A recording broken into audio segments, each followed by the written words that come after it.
शमशान एक ऐसा स्थान जिसका नाम सुनते ही मन में रहस्य और भय दोनों जाग उठते। जलती चिताओं का धुआं, चारों ओर फैला सन्नाटा और उसी के बीच मां महाकाली का यह प्राचीन दरबार है। वहीं दूसरी ओर साधक और तांत्रिक इस स्थान को मां की साधना और आध्यात्मिक शक्ति का केंद्र मानते हैं। स्थानीय लोगों के बीच कई तरह की कहानियां सुनने मिलती हैं।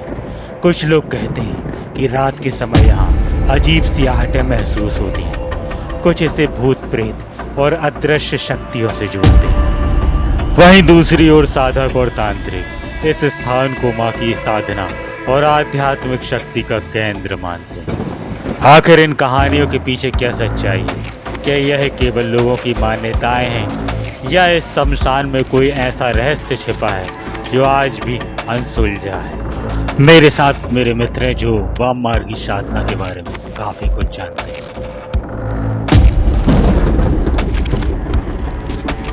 हमारे साथ हैं अभिलाष जी और ये माता रानी के बहुत बड़े भक्त हैं। हाँ जी, बहुत अद्भुत है माता रानी। इनकी आँखें, इनकी रूह बहुत प्रचलित तांत्रिक मंदिर है।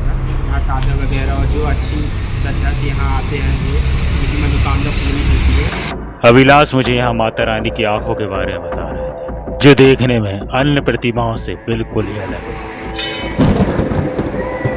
तभी मंदिर में मुझे एक औरत दिखाई दी जो मंदिर में अजीब सी हरकतें कर रही थी, और इसकी इस तरह की हरकतें देखकर मुझे पीछे लगे हुए शमशान की याद आई।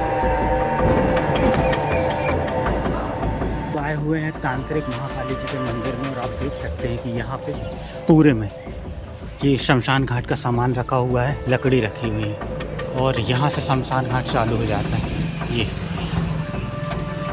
ये मंदिर है। यहाँ पे इनको शमशान वाली महाकाली बोला जाता है। यहाँ पे अलग तरह की फील महसूस हो रही है। पुराना मंदिर है, लोग यहाँ पे साधना वगैरह किया करते थे और आज भी यहाँ पे साधना करते हैं, तांत्रिक साधना। ऐसा बताया जाता है कि जो भी व्यक्ति यहाँ तांत्रिक साधना करता है बहुत जल्दी उसकी तांत्रिक साधनाएँ सिद्ध हो जाती हैं। एक अद्भुत प्रतिमा है माता महाकाली जी की। उनकी आंखों को जब मैंने गौर से देखा तो ऐसा लग रहा था बिल्कुल किसी इंसान की आंखें।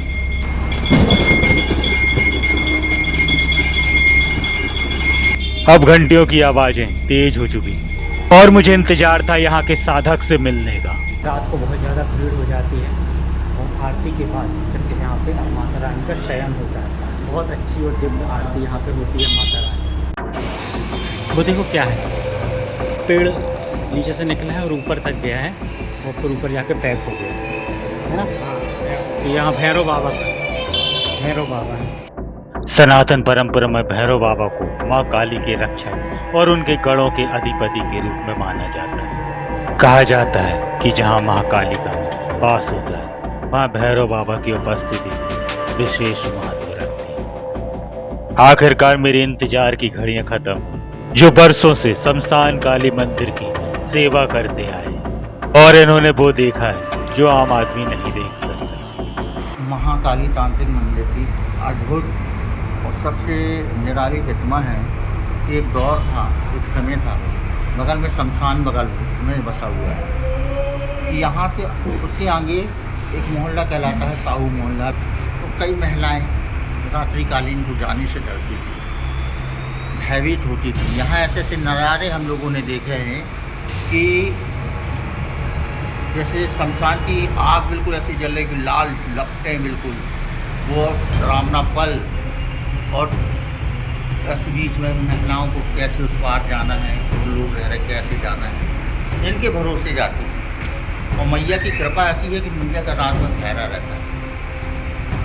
किसी को भी दिक्कत परेशानी जो भी रहती है, लाभ अलाज दुनिया भर में जो भी भूत प्रेत बाधा, घर की बाधा, और यहाँ आके सब माता रानी ही ठीक करती है।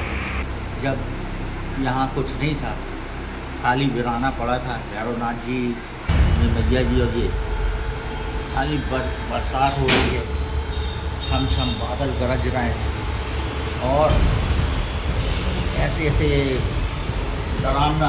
मैया को तो कोई देख नहीं सकता कि रात में।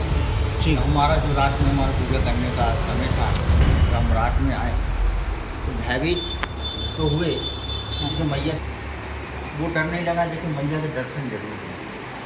माता रानी स्वरूप कई 3 पहर में 3 आप सुबह देखेंगे तो भगवान शाम देखेंगे, दोपहर में देखेंगे अलग रूप दिखेगा, और रात में देखेंगे तो शांति प्रिय दिखेंगे। बड़ा ही निराली अद्भुत रूप है। पंडित जी ने हमें बहुत गहराई से पूरी बातें बताई और कुछ बातें ऑफ कैमरा भी बताई कि किस तरह से यहाँ पे भूतों का जमघट लगा करता था। अब मैं पंडित जी की पूरी बात सुन के बड़े ही रोमांचित हो चुका था और ये बात भी मुझे समझ आई कि कुछ बातें कैमरे में नहीं बताई जा सकती। अब हमने बारी बारी से पंडित जी से तिलक लगवाया और पंडित जी का आशीर्वाद लिया और कभी ना भूलने वाली इन बातों को अपने हृदय के किसी कोने में कैद कर लिया था। जैसे यहाँ पे तिलक लगाया, एक विशेष अनुभूति हुई माता जी की, जैसे माता जी का साक्षात आशीर्वाद हमें मिल गया।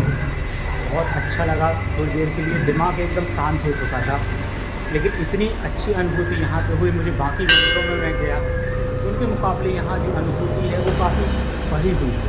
एक अद्भुत आनंद, उत्साह और एक दिव्य ऊर्जा थी जो मुझे अपनी ओर आकर्षित कर रही थी। अब हम ये बात अच्छे से समझ चुके थे कि सनातन परंपरा में तंत्र सिद्धियों के लिए ये मंदिर कोई साधारण मंदिर नहीं था। तो कैसा फील हुआ अभिलाष? अंदर घुसा, मैं माता रानी के मंदिर में जैसे अंदर घुसा तो मेरे को ऐसा लगा जैसे कोई अंदर से खींच रहा है, और क्या कहते खींचते हैं, ऐसा लगा कि माता रानी के साक्षात सामने खड़ी है। कहा जाता है कि साधकों के लिए शमशान वैराग्य और जीवन की अंतिम सच्चाई का प्रतीक होता है, इसलिए कुछ साधक ऐसे स्थानों पर ध्यान और आध्यात्मिक साधना करते हैं और शायद यही कारण है कि सदियों से यह स्थान श्रद्धालुओं और साधकों दोनों को अपनी ओर आकर्षित करता आया है।